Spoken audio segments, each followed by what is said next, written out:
Esta charla de la serie de Parábolas de la Ciencia y la Fe, la coherencia simbólica del amor de Dios, se llama De la vid y los sarmientos a la Santísima Trinidad.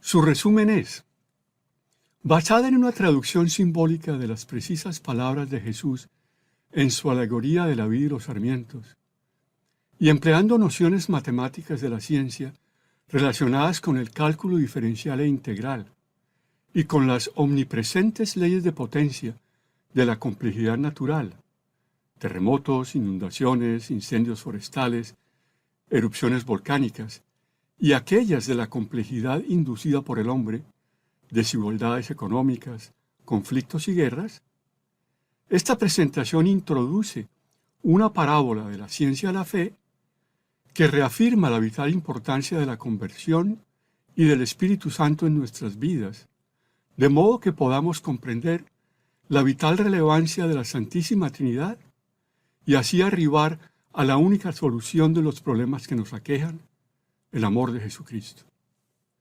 Espero que la charla les sea provechosa.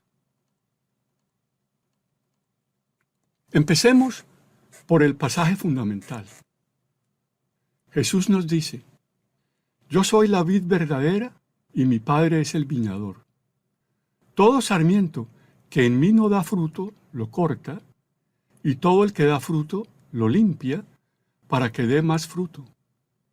Vosotros estáis ya limpios, gracias a la palabra que os he anunciado.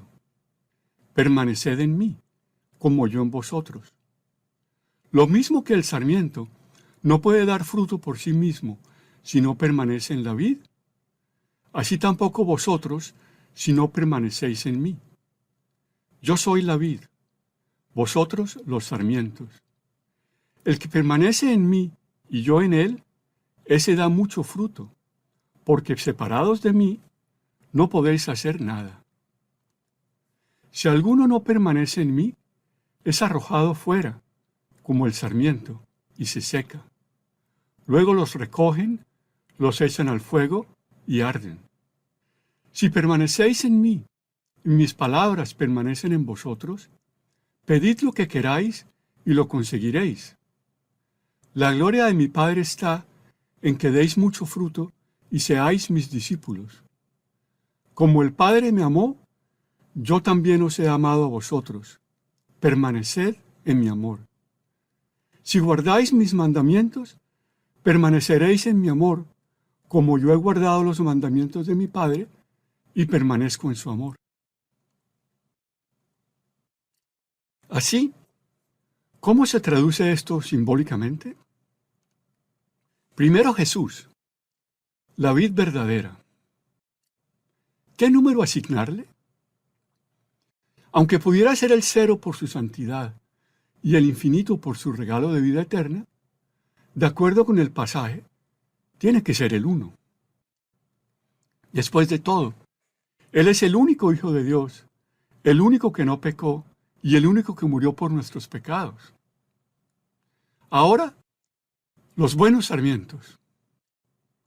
Estos son los que aman, guardando sus mandamientos. Estos se niegan a sí mismos, toman su cruz y lo siguen. Así, los buenos sarmientos son, geométricamente, 1 sobre X. Si la cruz de bondad en el denominador crece, el buen sarmiento se abandona, viaja hacia el 0 y se torna más santo. Pero hay más: permanecer con él. En el pasaje, la necesidad del buen sarmiento de permanecer con él aparece 7 veces y las consecuencias de no permanecer 4 veces. Así, en la permanencia, Jesús y el buen sarmiento hacen equipo, se suman, por otra cruz, definiendo la expresión 1 más 1 sobre X. Pero hay aún más, pues ellos pueden pedir. Pues Él dice: si mis palabras permanecen en vosotros, pedid lo que queráis y lo conseguiréis. Y claro, esto no tiene nada que ver con pedir riquezas superfluas, sino más bien su sabiduría y capacidad de amar. Esto es, la potencia misma de su Santa Cruz. Este deseo de un fiel sarmiento puede entonces traducirse así: que la cruz sea poder y exponente en mi conjunción con él. Al final, la expresión de íntegra permanencia con él es 1 más 1 sobre x, todo elevado a la potencia x. Pero falta algo: la limpieza del viñador. Recordemos, si el sarmiento da fruto, Dios Padre lo limpia para que dé más fruto. Esto conlleva hacer crecer el bien, o la cruz del amor, hacia el límite, lo cual define un sarmiento santito o santita con su halo del cero, y a su vez, en el permanecer con poder, el número de Euler, E, el famoso número irracional de las formas espirales y de la función exponencial. Ahora, habiendo llegado a esta curiosa asociación, la pregunta es, ¿hace todo esto sentido? Como es bien sabido por muchos, y como se ilustra aquí, solo la función exponencial positiva, e a la x, con derivada interna igual a 1, es invariante ante las dos operaciones fundamentales del cálculo, integración y diferenciación. Por lo tanto, e a la x es la única función que satisface el inclusivo edicto del amor en el mandato integración sin diferenciación. Así, todo hace sentido, y en el espíritu de las asociaciones, e a la x es pues el Espíritu Santo E elevado al poder de la cruz, pues allí se logra el fruto unitivo deseado, amar a todos sin diferencia. He aquí un bello resumen, acaso inesperado. Por Cristo, 1 sobre x, con Él, 1 más 1 sobre x, y en Él, 1 más 1 sobre x, toda la potencia x, a ti Dios Padre Omnipotente, x tiende a infinito, en la unidad del Espíritu Santo, todo honor y toda gloria, por los siglos de los siglos. Amén. Oh, doxología eucarística. En este momento, he aquí otras sorpresas simbólicas. Si se cortan los montes y se rellenan los valles, aparece Jesús en lo llano o en el equilibrio.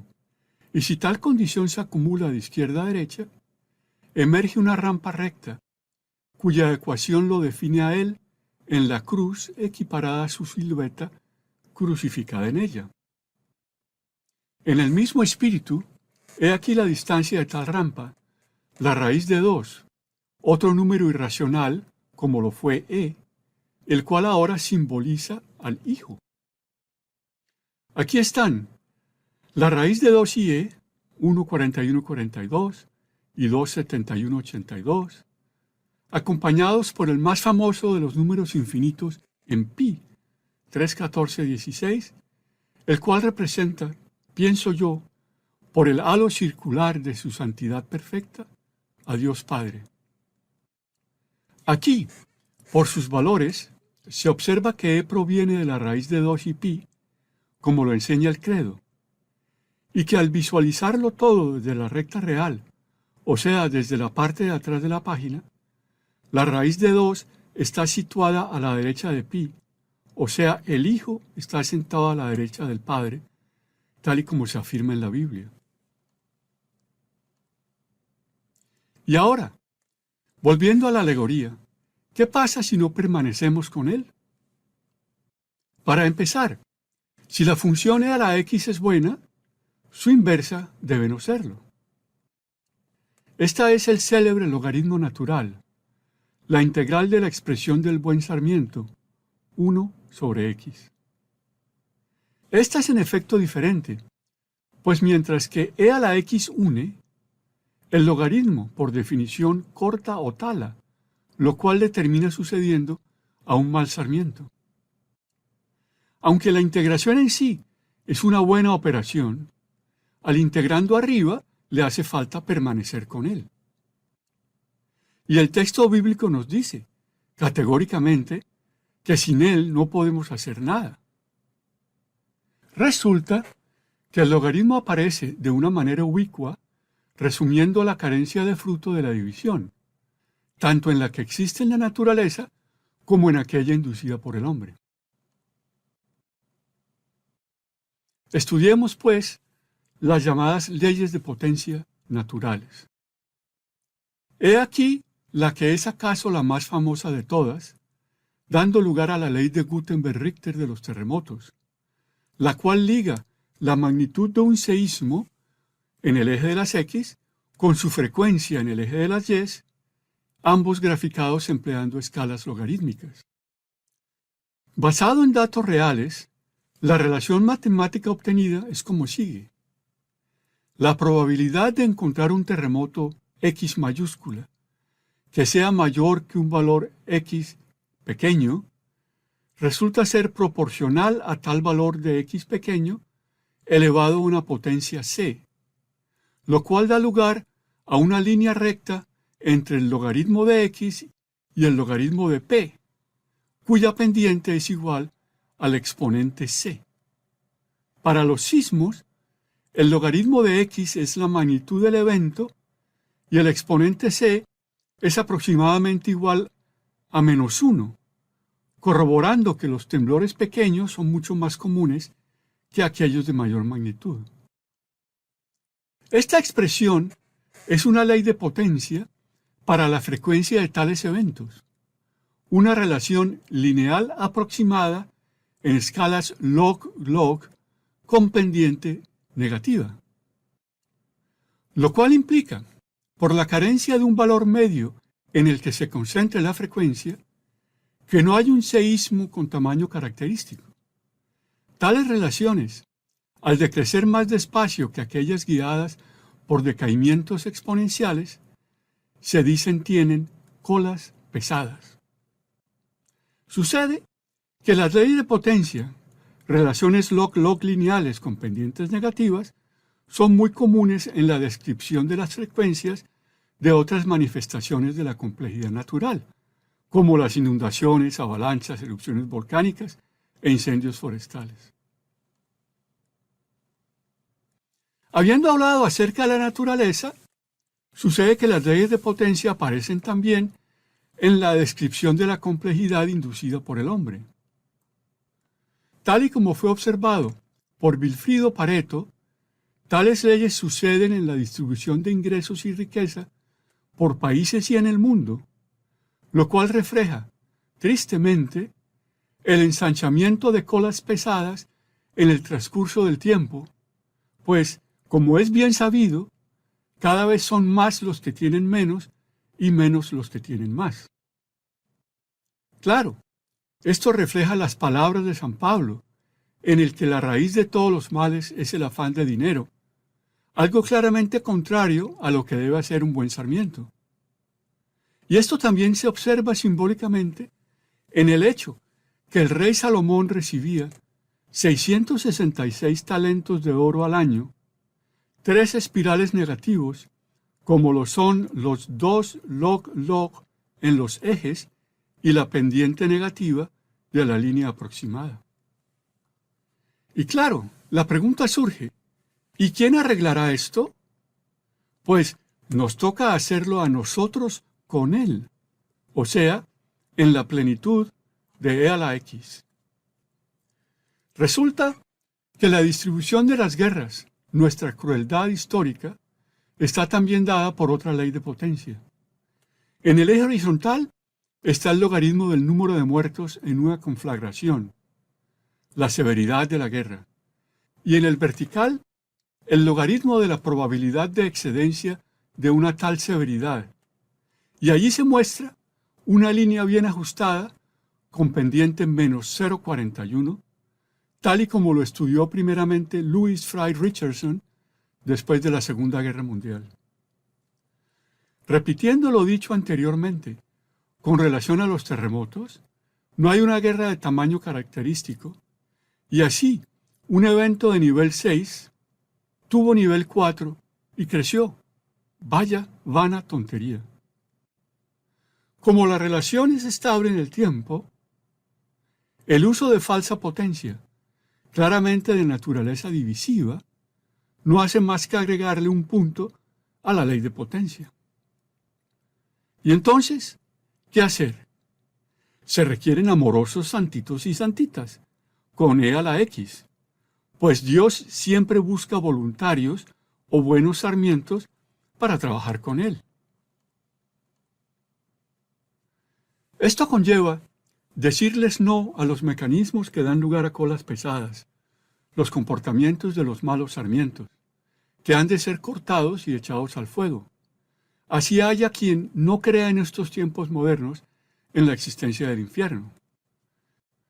Esto significa decirle no a las cascadas de mentiras, no a los comunes 6 grados de separación, no a redes jerárquicas preferenciales, no a tolerancias muy optimizadas, hot en inglés, no a procesos críticos autoorganizados, SOC en inglés, para más bien decir, como un buen sarmiento, pare todo en estilo caribe y vivir la única solución, E a la X y toda la doxología.